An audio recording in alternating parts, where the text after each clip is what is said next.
साथियों, बड़ों को प्रणाम और छोटों को शुभकामनाएं। कल 25 अगस्त 4 साल पूर्व हमारे ही समाज के कदावर नेता रहते थे स्वर्गीय कैलाश यादव जी, उसको दुश्मनों ने हम लोगों से अलग कर दिया, हम लोगों से छीन लिया। इसीलिए कल उनका चौथा पुण्यतिथि है, शहादत दिवस है, इसलिए हम लोग को उसमें भी शरीक होना है। और अभी गिरिडीह जिला में सबसे ज़्यादा अगर कोई समाज पर हमला हो रहा है तो यादव समाज को सभी समाज के लोग टारगेट करते जा रहे हैं। अभी यादव समाज को एकत्र करके कल भी गिरिडीह थाना में हमारे ही समाज के यादव समाज के एक होनहार नौजवान के मार करके तालाब में डाल दिया गया। कुछ दिन पूर्व देखे कि हम लोग अनिल यादव के बेरहमी तरीके से मार के हत्या कर देता है। और कुछ दिन पहले सरिया में बैजनाथ यादव ने लोकनाथ यादव था, उनके ऊपर गोली चला देता है। इसीलिए गिरिडीह जिला में अभी सबसे ज़्यादा अगर जुल्म कहा जाए तो आदमों पर हो रहा है, आदमों पर अत्याचार बढ़ा है। उसके खिलाफ हम लोग के एकजुट अब रहना होगा, हम लोग के अब जागरूक रहना होगा, हम लोग भी एक मंच में आना होगा। ठीक है, राजनीति है, कोई भाजपा करे, कोई माले करे, कोई राजद करे, कोई जेएमएम करे, कांग्रेस करे, सब स्वतंत्र है। लेकिन जब यादव समाज के कोई बात होता है तो हम लोग के एकजुट रहना होगा, एकता दिखाना होगा, तभी हम लोग भी अदर समाज के जैसा बड़ा मैसेज दे पाएंगे, बड़ा चीज़ हासिल कर पाएंगे। इसीलिए अब दूसरा बात कहना है कि जो भी समाज के लोग हैं, आपके आफत में, विपत में, मुसीबत में हम तमाम समाज के लोग उनको साथ देना है। इसीलिए आपसी मतभेद, भले हम हैं तो अनिल है, भले एक जगह उससे बिलोंग करते हैं तो में हो सकता है, लेकिन अनिल पर अगर कोई दूसरा समाज के लोग अगर हमला करे, अटैक करेगा तो अनिल को नीचा दिखाने के काम करे, तो वैसे परिस्थिति में सभी को एक होकर के हम लोग के वैसे समाज के खिलाफ खड़ा रहना है। और अब सभा के विस्तार रूप से संचालन करेंगे हमारे बड़े भाई शंकर यादव जी और सभा को आगे बढ़ाएंगे।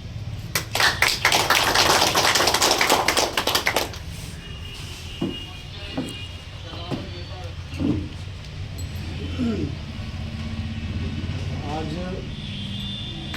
इस जन्माष्टमी के मौके पर उपस्थित हमारे समाज के तमाम जनप्रतिनिधिगण, अगला पंचायत के मुखिया प्रतिनिधि श्री उमेश यादव जी, देवता पंचायत समिति सदस्य प्रतिनिधि पंकज यादव जी और बलगू पंचायत समिति सदस्य जागेश्वर यादव जी, भाजपा के हमारे वरिष्ठ नेता श्री परमेश्वर यादव जी और विभिन्न दलों से हमारे वरिष्ठ समाज के एक टीटू यादव जी और विभिन्न दलों से आए हुए तमाम नौजवान साथियों, बिहारी साथियों को मेरी ओर से हार्दिक अभिनंदन। आज हम लोग जो बैठक रखे उसमें पहला हमारा जो एजेंडा है वो है कि जन्माष्टमी के मौके पर हम लोग को राधा कृष्ण की प्रतिमा पर माल्यार्पण करना है। दूसरा जो हमारा मुद्दा है वो कल यानी 25 अगस्त को स्वर्गीय कैलाश यादव की हत्या हुई थी। आज हम लोग एक दिन पहले उनको याद कर रहे हैं कि चौथा पुण्यतिथि उनका मनाया जा रहा है।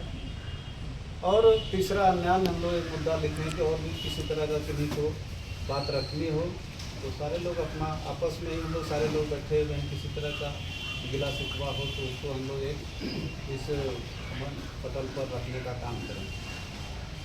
तो सबसे पहला जो मुद्दा है कि राधा कृष्ण जी की प्रतिमा पर हम लोग प्रत्येक वर्ष इसको याद करते आ रहे हैं। कहीं यादव सेना के मार्फत इसको याद किया जाता है तो कहीं राष्ट्रीय यादव सेना, कहीं अखिल भारतवर्षीय यादव महासभा कई सभा हम लोग का जादव सभा में है, सारे लोग याद करते हैं, कोई मंच के माध्यम से, कोई स्वतः अपने आत्मा से इनको याद करते हैं, कोई मंदिर में पूजा करके करते हैं, लेकिन हर साल इनको याद करते हैं। और इसके पीछे जो एक रीज़न है कि कृष्ण जी हम लोग को उसको मानते हैं कि यादव कुल में पैदा लिए थे, और इनका इतिहास हम लोग जब पढ़ते हैं तो देखिएगा कि इनका इतिहास स्मरणीय है। महाभारत में देखिए, भागवत गीता में देखिए, इनका पूरा चर्चा है।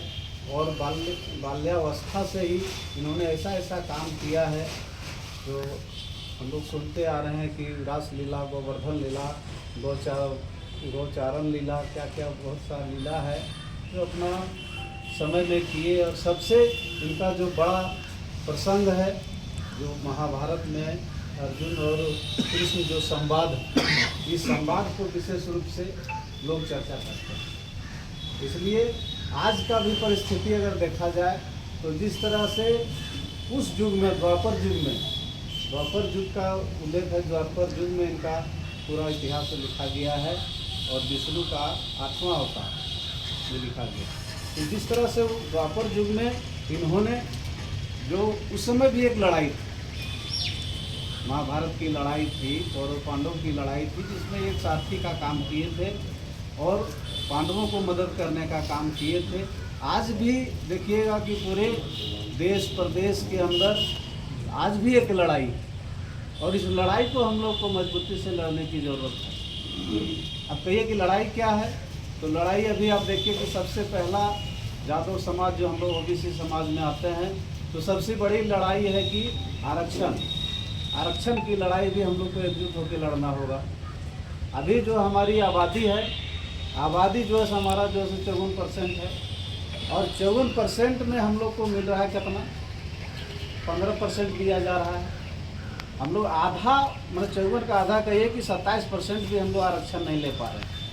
जबकि अन्य समाज में आप देखिए कि SC अनुसूचित जाति की संख्या 10% है, उसको आरक्षण 10% दिया जा रहा है। फिर आप चले जाइए ST अनुसूचित जनजाति, उसकी आबादी 28% है और उसको आरक्षण 28% दिया जा रहा है, और हमको 54 से 27 भी नहीं दिया जा रहा है, आधा पे आधा पर हम। एक लड़ाई अभी इसको लड़ने की ज़रूरत है।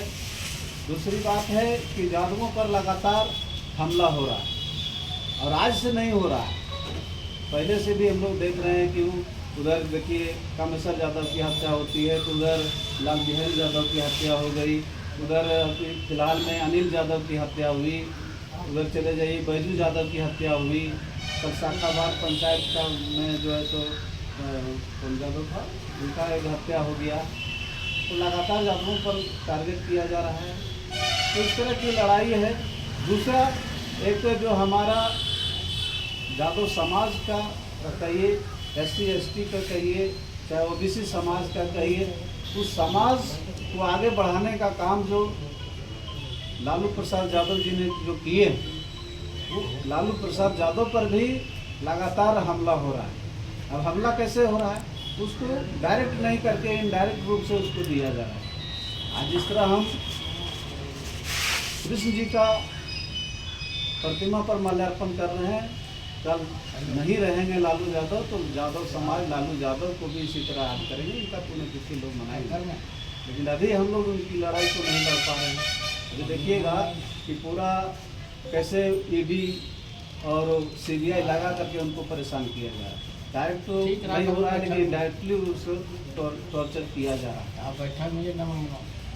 तो इस तरह की लड़ाइयाँ हैं, इस लड़ाई को हम लोग को समझने की ज़रूरत है। हम लोग विभिन्न दलों में हैं, और विभिन्न दल का मजबूरी भी है कि यादव को पकड़ के रखना।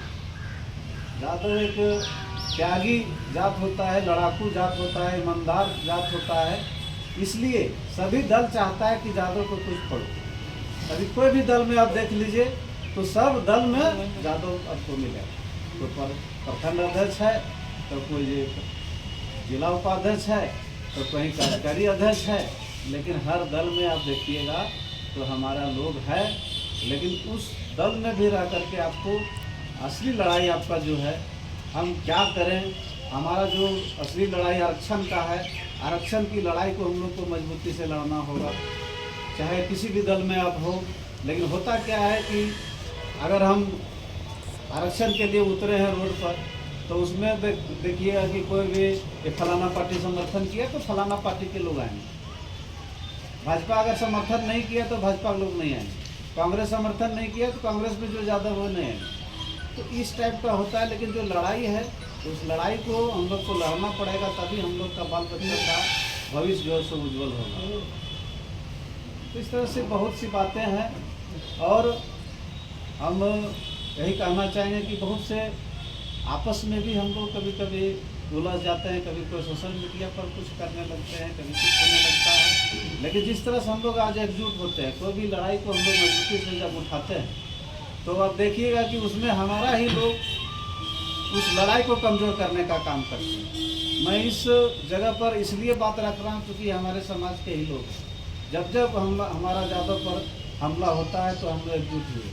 परगोटी के जब गोविंद यादव पर हमला हुआ तो हम लोग राष्ट्रीय यादव बैनर सेना के बैनर तले हम लोग पूरा चौक पर भाषण हुआ, उसका विरोध किए, केस हुआ। लेकिन उसके बाद क्या हुआ कि सारे लोग हम लोग एकजुट हुए, लेकिन वो गोविंद यादव चुपके से जाके समझौता कर लेता है। उस समय राष्ट्रीय यादव सेना का जो जिला अध्यक्ष है धर्मेंद्र यादव को हमने कहा कि वो चुपके से क्यों किया, उसको नोटिस किया जाए और उसके पीछे कौन लोग थे उनको भी चिन्हित किया जाए कि हम लोग आगे होकर काम किए और आपने ऐसा काम क्यों किया। लेकिन वो धर्मेंद्र यादव ने नोटिस किया, न उससे बात करने का काम किया। यही हमारा संगठन कमज़ोर होता है। आप देखिए वहाँ बरजों का जो मुखिया सफदर अली था, सफदर अली का एक वीडियो वायरल हुआ था। उसमें बोला था कि जो इधर इस चौक में लेगा, इस मोहल्ला में तो काट देंगे। उसमें भी विरोध हुआ। अब विरोध होने के बाद क्या हुआ, चुपके से मामला ठंडा गया। तो कहीं ना कहीं कुछ तो बात है। यही हम लोग कमज़ोर हो जाते हैं। कोई भी हमारा समाज का संगठन का आदमी फोन करेगा तो पहले सोचते हैं क्या चीज़ हो रहा है। अब ऐसे चीज़ों पर हम लोग जाना पसंद नहीं करते। क्यों नहीं करते कि भाई हम लोग सारे लोग जब गोलबंद हैं तो फिर एक आदमी महात्मा क्यों करेगा। अगर किसी तरह का बात हो, समझौता भी करना होगा तो पूरे समाज को बैठाइए और समाज के बीच में ये बात होनी चाहिए।